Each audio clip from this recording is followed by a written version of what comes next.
ठीक है, इसमें कुछ ऐसा काम का नहीं है यहाँ पर। ये सारी हमने कवर कर लिए हैं, राइट।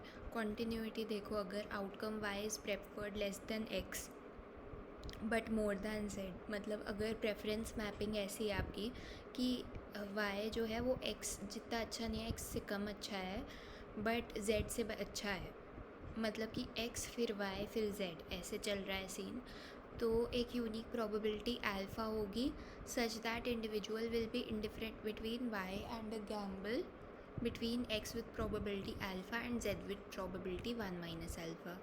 वही चीज़ है जो हमने उधर भी की थी। द थिंग वॉज वहाँ पर भी कि बेसिकली आप क्या कह सकते हो कि अगर एक गैम्बल हो जो बेस्ट वर्स्ट वाली गैम्बल हो, जिसमें कि आप बेस्ट के सिनेरियो को अल्फ़ा जितनी प्रोबेबिलिटी दो, वर्स्ट के सिनेरियो को 1 माइनस अल्फ़ा जितनी प्रोबेबिलिटी दो, दैट एंड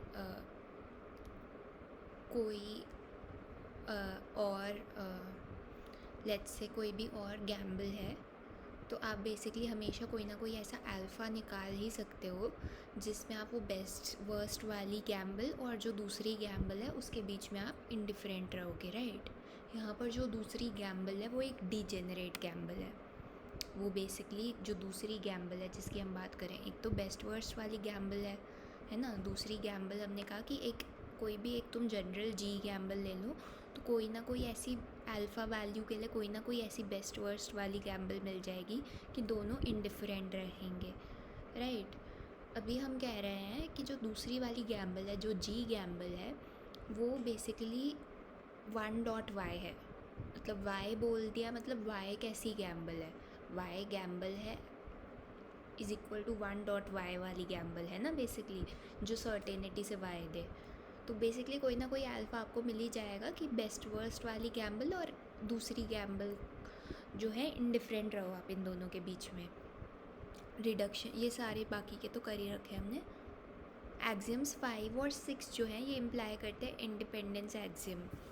वैसे तुम्हें ये समझ में आ जाएगा इसका क्या लॉजिक है, मैं फटाफट से बता देती हूँ कि अगर कोई भी दो गैम्बल्स लो, ठीक है, सपोज़ करो एक गैम्बल है जी, एक गैम्बल है एच, ठीक है, सच दैट जी जो है वो इंडिफरेंट है टू एच, ठीक है। तो अगर हम ये कहें कि अब तुमने एक नई गैम्बल बनाने का सोचा जिसमें अल्फ़ा जितनी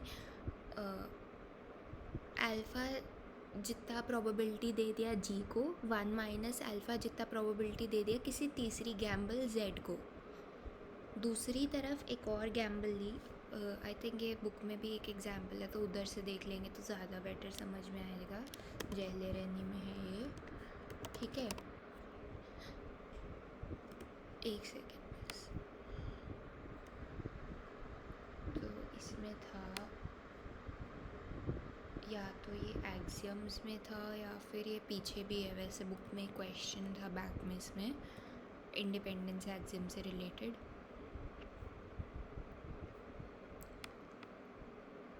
हाँ ये रहा इंडिपेंडेंस एक्सियम 2.20 क्वेश्चन जो है। देखो बेसिकली इन्होंने इंडिपेंडेंस किसको कहा है कि अगर, वैसे इस वाली में ना मुझे वैसे ही कन्फ्यूजन है तो इसको रहने देते हैं, यहाँ से नहीं करते ये। आई थिंक एक्सियम्स में से, क्योंकि इसमें पता है मुझे कन्फ्यूजन इसलिए है क्योंकि ये बोल रहा है P1.A1 Pn.an is indifferent to Q1.A1 Qn.an वगैरह वगैरह। मेरे हिसाब से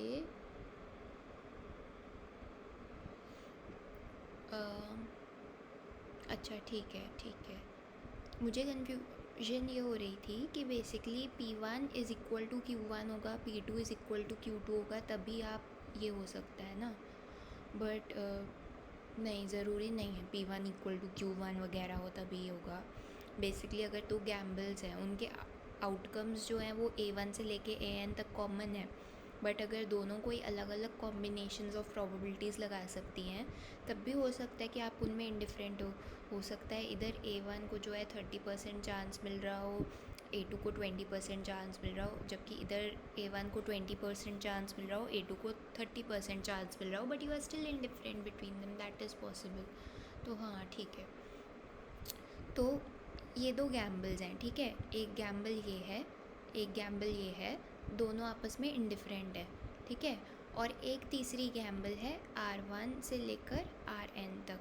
तो हम क्या कह रहे हैं कि अगर हम बेसिकली एक नई गैम्बल बनाएं जिसमें हम अल्फ़ा जितनी प्रोबेबिलिटी ये पहली वाली गैम्बल को दें, 1 - अल्फ़ा जितनी प्रोबेबिलिटी ये तीसरी गैम्बल को दें, और एक और गैम्बल बनाएं जिसमें हम अल्फ़ा जितनी प्रोबेबिलिटी इस वाली गैम्बल को दें और 1 - अल्फ़ा जितनी इसको दें। मतलब तुम पॉइंट समझ रहे होगे, दो गैम्बल्स हमने बनाई हैं, एक में फर्स्ट वाली और थर्ड वाली को कंबाइन कर दिया है, दूसरी में सेकंड वाली और थर्ड वाली को कंबाइन कर दिया है, रेशियोज़ चेंज नहीं किया है, दोनों में अल्फ़ा फर्स्ट वाली को और 1 - अल्फ़ा थर्ड वाली को जा रहा है, दूसरी वाली में भी जो अल्फ़ा सेकंड वाली को और थर्ड वाली को 1 - अल्फ़ा ही जा रहा है, ठीक है।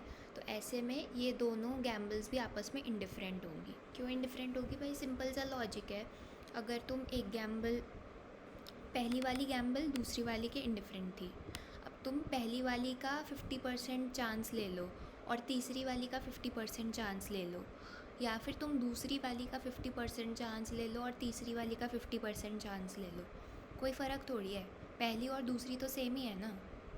तो फिर तुम पहली को रिप्लेस करके दूसरी वाली घुसा दो वहाँ पर 50% चांस के साथ, क्या फ़र्क पड़ जाएगा? कोई फ़र्क नहीं पड़ेगा। तो इसको इंडिपेंडेंस कहते हैं। इंडिपेंडेंस इसलिए कहते हैं कि यहाँ पर बेचारी तीसरी वाली के ऊपर तो कोई ध्यान ही नहीं दे रहा, क्योंकि हम बोल रहे हैं कि दोनों केसेस में ही उसको 1 - अल्फ़ा जितना रेशियो दिया जा रहा है, 1 - अल्फ़ा जितनी प्रोबेबिलिटी असाइन की जा रही है। तो हम बोल रहे हैं कि तीसरी वाली जो गैम्बल है, कैसी भी हो, किसी भी सूरत की, शक्ल की, कैसी भी हो, कोई भी नंबर हो, उसमें कोई फ़र्क नहीं पड़ता है, ठीक है।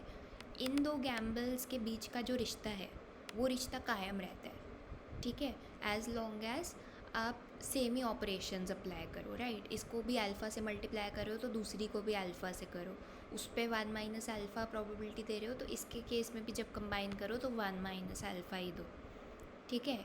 इट्स लाइक जैसे मान लो कि कोई दो आई डोंट नो, कोई दो तरह के आटे हैं, ठीक है, जो मतलब बहुत ही सिमिलर से है, कोई दो तरह के आई डोंट नो क्या कहेंगे, मतलब एक आटा है, एक आई डोंट नो कुछ भी और चीज़ है जिसको बना के रोटी वोटी बनाई जा सकती है, लेट्स से मैदा ही बोल देते हैं, ठीक है। अब अगर आप 50% आटे के साथ 50% पानी मिलाओ लेट्स से, या फिर 50% मैदे के साथ 50% पानी मिलाओ, अगर आटा और मैदा एक बराबर हैं, एक ही चीज़ है, लेट्स से स्वाद वगैरह सब कुछ सेम सेम सा रहता है, तो फिर वो आटे की रोटी बना लो या मैदे की रोटी बना लो, बात तो अल्टीमेटली सेम ही आएगी ना। तुम 50% आटे के साथ पानी मिला लो तो, या फिर 50% मैदे के साथ पानी मिला लो, बात एक ही है, क्योंकि आटा और मैदा सेम सेम सी चीज़ है, सिमिलर सिमिलर सा, तो ये वैसे सी बात कर रहा है, ठीक है। ये इंडिपेंडेंस एक्सियम हो गया, ठीक है। रैंकिंग बताई है, बहुत सिंपल सी चीज़ है, ये एक्सियम नहीं है बट ये अपने आप में एक लॉजिकल सी चीज़ है, तो फटाफट कर लेते हैं। अगर ऑल्टरनेटिव्स y और u जो हैं वो x और z के बीच में लाई कर रहे हैं, मतलब एक तरफ x है एक तरफ z है, y और u बीच में कहीं पड़े हुए हैं, ठीक है, जो एक हाँ, and we can establish gamble such that an individual is indifferent between y and gamble between x, while also indifferent between u and a second gamble this time between x। अब एक बंदा है, ठीक है, उस बंदे ने क्या किया, कुछ तो क्या है, मैं एक मिनट ध्यान से पढ़ के बताती हूँ ये।